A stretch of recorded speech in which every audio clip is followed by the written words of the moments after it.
What's up, everybody? I'm Brigitte Bidet, and I'm about to show you all the things that I slap on my face to get pretty.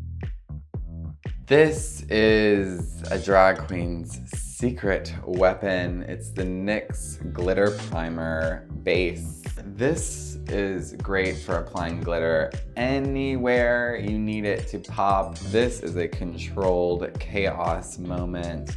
We're gonna squeeze a little bit onto a tiny lip brush and just put it on the eyelid. Repeat on the next side. Primed and ready. Back with our makeup sugar daddy, Ben Nye. This is a Sparkler's glitter.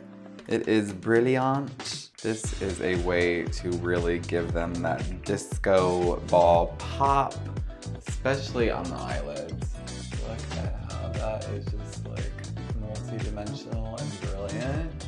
It is a supreme glitter. I actually hate that I'm even giving this secret away, but hopefully this video monetizes and it will all be worth it.